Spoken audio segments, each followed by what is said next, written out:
대화를 나눌 때에 그 대화가 내가 의도한 대로 다 전달된다고 생각을 하고 있습니다만 실제로 내가 한 얘기와 또 들은 얘기는 차이가 나도 많이 날 수가 있습니다. 그러니까 내가 말했을 때에 그 말이 그대로 전달되는가? 아닙니다.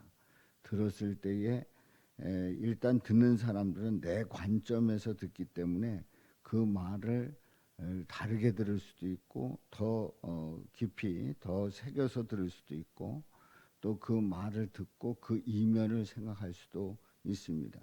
오늘 이 본문 말씀에 보면은 사도들이 백성들에게 말할 때에 제사장들과 성전 맡은 자와 그리고 사두개인들이 있었습니다.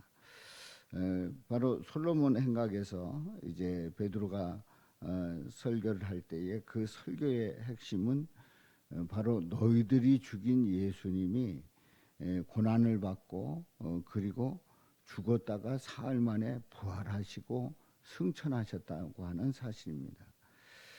바로 우리 예수님이 죽은 그 이유는 또 십자가에서 달려 돌아가신 이유는 인간의 죄를 사해 주시기 위해서 십자가에 죽으셨다는 거죠.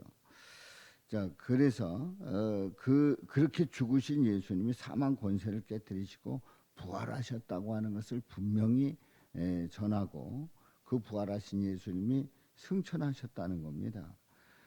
바로 복음의 핵심 키워드에 대해서 우리는 놓칠 수가 없습니다. 우리 예수님 우리를 위해서 죽으셨고 그리고 사망 권세 깨뜨리셔서 부활하셨고 그리고 40일 동안 이 땅에 계시다가 이제 승천하셨고 그리고 다시 재림하신다고 하는 이 키워드는 우리는 전혀 흔들리면 안 되고 바로 이 사실에 대해서 믿지 않는다고 하면 예수님을 고백하지 않는다는 이유지요.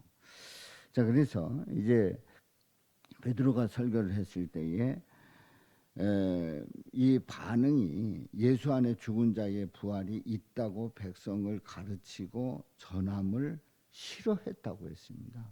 싫어했다고 그랬어요. 그러니까 베드로의 설교가 그대로 전해져서 그대로 전달이 되고 그리고 그 설교가 받아들여져서 많은 사람들이 예수 믿고 돌아오는 그러한 역사도 있지만 그렇지 않은 사람도 있다고 하는 얘기입니다. 부활이 있다고 백성을 가르치고 전함을 싫어하는 사람들, 특별히 사두개인들은 바리새인들은 부활이 있다고 믿습니다만은 사두개인들은 부활이 없다고 생각하는 사람들입니다. 그래서 부활이 있다고 백성을 가르치고 전함을 싫어할 수밖에 없는 거죠. 우리는 복음을 들을 때에 또 성경 말씀을 들을 때에 그 말씀을 말씀 그대로 받아들이지 아니하고 우리는 그 말씀을 내 관점에서 내가 생각하는 대로 또 내가 그 나름대로의 그 신념 속에서 그 말을 받아들이기도 하고 또 내뱉기도 하고 아니면 그걸 왜곡시키기도 합니다. 근데 이 바리새인이 아니라 이 사두개인들은 부활을 싫어하기 때문에 부활을 믿지 않기 때문에 부활을 전하는 것을 싫어하는 거예요. 그러니까 그들의 관점에서 받아들인다는 얘기입니다. 바로 예수 복음을 전하는 우리 예수님의 뜻 가운데 우리가 마음을 열고 그대로 믿을 때에 은혜가 되고 복이 될 줄로 믿습니다. 믿음대로 이루어질 줄로 믿습니다. 우리 예수님이 나의 구원의 주가 되신다고 하는 그 사실을 그대로 믿을 때에 나의 구원의 주가 되는 것이지 예수님이 나의 구원의 주가 아니다. 그리고 예수님은 우리의 구원의 주가 될 수 없다 그러면 믿지 못하는 거지요. 그래서 이제 3절에 보면은 그들을 잡음에 날이 이미 저물었으므로 이튿날까지 가두었으나 이제 부활을 전하니까 이제 이걸 못하게 해야 되겠다. 그래서 그들을 체포하고 또 이튿날까지 가두었어요. 그런데 4절 말씀에 보면 말씀을 들은 사람 중에 믿는 자가 많으나, 믿는 자가 많이 있습니다. 그렇습니다. 말씀을 전할 때에 말씀을 듣고 이렇게 싫어해서 감옥에 가둔 사람도 있습니다만은, 그러나 말씀을 들은 사람 중에 믿는 자가 많은데 남자의 수가 약 5천이나 되었더라. 남자의 수가 5천 명이 그 말씀을 들었다고 하는 사실이죠. 그런데 놀라운 사실은 남자가 이제 5천 명이나 되는 그 많은 사람들이 말씀을 듣고 그 말씀을 믿고 그 말씀을 따르는 그 놀라운 역사가 있습니다만은, 그러나 말씀을 믿지 않는, 받아들이기 싫어하는, 부활을 거부하는 그러한 사람들이 몇 명 되지 않았어도 그들의 영향력은 아주 크다고 하는 사실입니다. 그러니까 베드로가 이렇게 전할 때에 5천 명이 듣고 믿는 자가 나왔는데, 그런데 그들에 의해서 베드로가 계속 말씀을 전하는 게 아니라 그 말씀을 듣고 믿지 않는 그 많지 않은 소수의 사람에 의해서 이 베드로는 붙잡히게 되고 그리고 옥에 가두는 그런 아주 안타까운 일이 벌어집니다. 그렇습니다. 아무리 그렇다고 할지라도 복음은 전해지고 우리 주님의 놀라우신 그 역사는 펼쳐지는 줄로 믿습니다.